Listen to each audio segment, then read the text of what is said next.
Bonjour! Le lectionnaire de cette semaine nous offre un texte de l'Évangile selon Matthieu. Un texte qui est un peu difficile, un texte dont tirer un sermon qui annonce une bonne nouvelle n'est pas nécessairement facile. On parle de division, on parle de guerre, on parle de les fils contre le père et tout ça. Et ce qui a peut-être attiré mon attention, c'est la fin de ce passage-là. Euh, Celui qui voudra garder sa vie la perdra, celui qui perdra sa vie pour moi la retrouvera. Et souvent, ce verset a été interprété dans un contexte du verset un peu précédemment. Il faut porter sa croix, comment que être un disciple, c'est difficile, il faut faire des sacrifices. C'est vu aussi comme une espèce de sens de martyr historiquement, puis un peu aujourd'hui. C'est comme il faut souffrir. Si on souffre pas, il y a de quoi de pas correct. Puis bon, c'est dans ce contexte-là souvent que c'est présenté.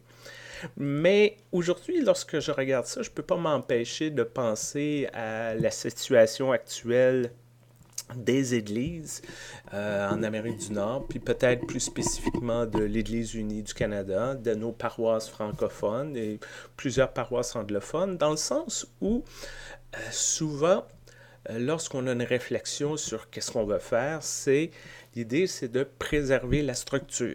Il faut garder nos paroisses ouvertes, il faut mettre des gens dans les bancs, il faut avoir un comité de ci, il faut avoir un comité de ça, et s'il arrive quelque chose, eh bien, faut garder notre structure, et souvent le discours, c'est comment qu'on peut garder nos églises ouvertes, comment qu'on peut garder nos bâtiments, comment... Et à quelque part, ce qui me parle dans ce verset-là, c'est, c'est, c'est peut-être pas la bonne approche à quelque part. Celui qui veut garder sa vie à tout prix va la perdre.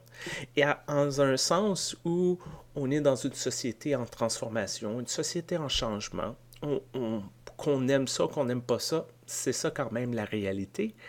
Et de vouloir conserver à tout prix un modèle parce qu'il nous est confortable, parce que c'est ça qu'on connaît, parce que ça nous a bien servi à un moment de notre vie, c'est de refuser à quelque part que le monde est en évolution, les gens évoluent, les gens changent, et nos institutions aussi doivent changer. Et à quelque part, c'est de revenir à quelle est l'essence même d'une paroisse, d'une église. Est-ce que c'est s'assurer qu'il y a des portes ouvertes tous les dimanches matins? Est-ce que c'est s'assurer qu'on a un beau building puis qu'il est bien entretenu? Ou c'est être une église? Et c'est ça, à quelque part, celui qui perdra sa vie pour moi la retrouvera.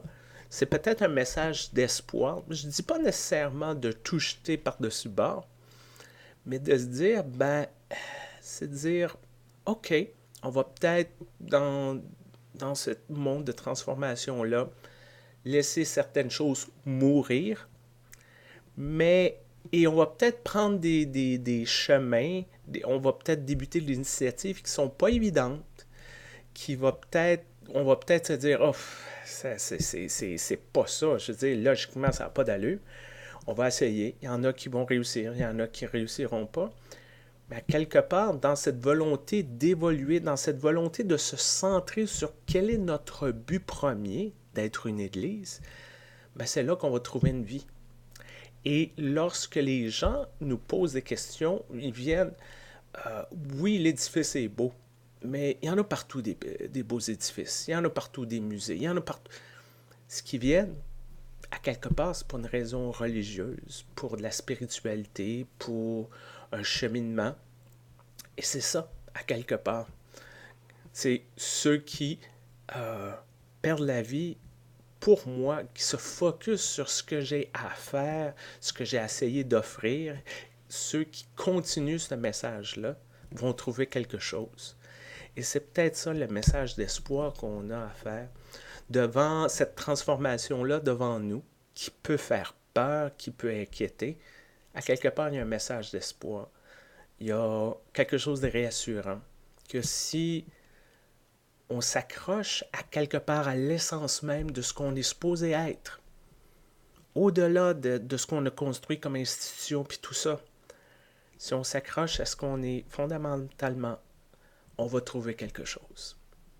Et c'est ça que je vous souhaite cette semaine, d'essayer d'aller dans l'essence des choses, d'essayer de voir qu'est-ce qui est les outils, les institutions, les choses qu'on a créées, et qu'est-ce qui est le but de nos vies. Et de s'accrocher à ça, de partager ça, puis de voir quelle belle nouvelle qui peut se passer autour de nous. Portez-vous bien. Bonne semaine.